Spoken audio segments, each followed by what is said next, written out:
how the Supreme Court of the United States could make a decision like that to affect the freedom and democracy of America. They said democracy would not work unless you got an enlightened citizen.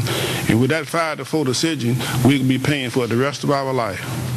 Small, you're referring to that recent decision? The recent decision was Supreme Court decision, Citizen United versus the federal election. That's when Hillary Clinton, you're familiar with the decision when she tried to move, it was made with corporate money.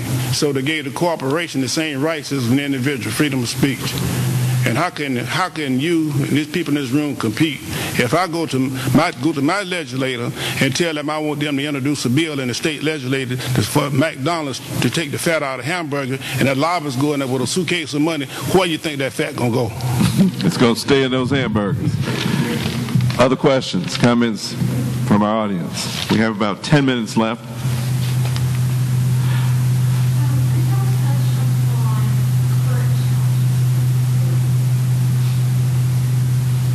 Can you touch upon current challenges that you feel we face as people of goodwill continue to struggle for equality and justice? It's just all about class now, basically. All right. Yeah, I think very good question. The current challenge is to really improve our civility. I think that there's too much violence in the world and in all arenas. We just had evidence in Huntsville just a week ago at the height of academia. So it lets you know that it's got to be fixed at all levels. There's a term used for tolerance. I think the Southern Poverty Law Center has a program on the tolerance. Teaching tolerance. Teaching tolerance. But, you know, I haven't talked to Morris Dees, but I want to enhance that. I think you can tolerate something without really taking it to heart. If you develop an appreciation for the other person, I think that's stronger than tolerance. And I think that we need more of appreciation for diversity. In our most recent lesson this past Sunday, Father, at the Transfiguration, you know, if Jesus can take diversity, he let Peter in there. Peter was there with James and John. He knew what kind of questions that Peter would normally come up with, but he had an appreciation for Peter. If you look at certain central points where Jesus himself are doing significant things, as the people, who do they say I am?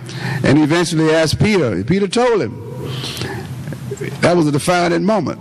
So I think that we have to create and enhance our appreciation for diversity, and that's diversity of thought as well as color. You know, so that's what I think that is one of our current challenges.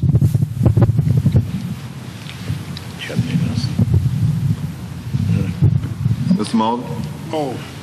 You reiterate the class? Oh, well, I don't know. We as a human class of life, we have come a long ways, you know. I recall when Malcolm X spoke at the Tuskegee University, and he had a 4-hour layover back in Montgomery so Reverend King was about to get ready to march from Selma to Montgomery. And he told Reverend King integration might not be the best thing. But Reverend King said, I can't change my plan in the middle of battle.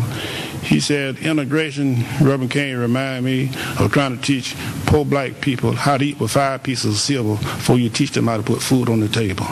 So we got along. I think we, in Alabama, one thing here, we got 3 universities, and our revenue base just can't afford it. And all that came about because of the luxury of segregation.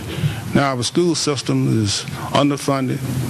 We got 3 units. You know how much it just costs to keep a chancellor and a president in an office? Well, you got about 16 or 17,000 students in the city of Montgomery, and you got 3 public universities. That's some money, baby.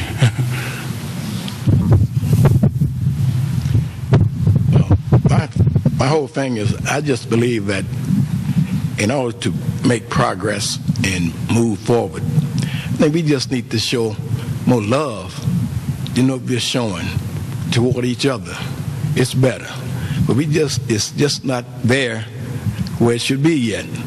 we get along. We get along. But when you come just loving, like Christ said, how can you say you love me and never seen me and hate your neighbor that you see every day? So that's what I think possibly would be the best thing. If we get everybody on the same boat, and I believe it can be done. I believe that. Love solves a lot of problems. And just come together. It can be done. And if everybody put that mindset, and you take now, and you can see difference even in the city of Montgomery. Changes have taken place. And you can do things, but one thing again, we have to let our young people know that what they have now wasn't easy. It was a struggle to get to where they are now. They can do what they think they do now. We never could do them. Probably been killed trying to do them. But now they have to understand that.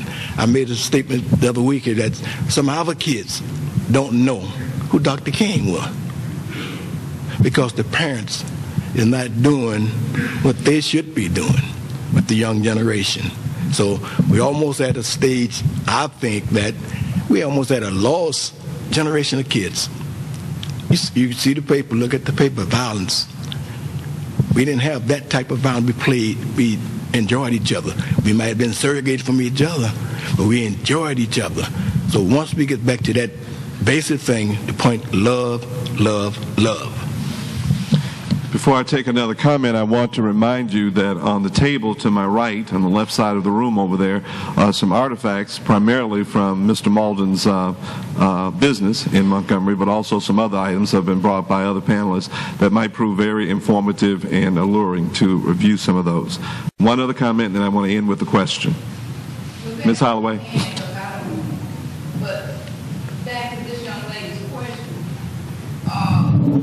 we have, and back to what Mr. Malden said about corporations, we've become now I don't know the answer, but we've become a corrupt society. And things that our children see on television, on Facebook, and all of that, they don't have the discriminating powers to determine right and wrong. You know, and not only our children, our adults, because a lot of things we see that have been happening recently that are so disturbing to us happen with adults, and it's surprising to us. But, you know, we're corrupt, and that's nothing to do, everybody knows that, but somehow we've got to bring our society, children and adults, back to being able to discriminate between right, because you see something on TV, you know, the way people dress, the way the soaps have sex all day long, and, you know, and the way they most important movies now are the ones where they shoot and kill, and they make big money. So this is what we're turning to. So somehow, if we can bridge the gap and get back to old-fashioned values, and like I said, I don't have any, but I know that is a problem. I'm getting the signal from Anthony that it's time to wrap this up. And we have a couple of minutes left. So I want to do so by first of all thanking Mr. Malden, Mr. Williams, and Mr. Hardy for coming to share with us today. I want to thank all of you in the midst of your midday pursuit of lunch and respite from this morning's activities that you have taken the time to come and to listen and share and to reflect on these issues as clearly our panelists have called all of us to be involved in making of this earthly city something that resembles the heavenly city that so many of us aspire to. So I thank them for their sharing, for their challenge, and for their participation, and I thank you. I also want to remind you that we can continue our fellowship, our sharing. I'm reminded from Mr. Hardy's remark that Dr. Janetta Cole, when she was president of Spelman College in Atlanta, attended a international gathering of anthropologists and sociologists. And in her keynote address at this gathering, I think it was held in Barcelona, Spain, she said that what we're about as social scientists, as sociologists and anthropologists, is the study of difference. And she concluded by saying, what we do is we study difference, we celebrate difference, we tolerate difference until we get to that point where difference makes no difference. Ultimately, I think that's the goal of all of us. And so I want to thank you for participating as we looked at how this unique moment in Alabama and our national history helps us to move towards a point where the gift of diversity and difference becomes just a gift. Anthony?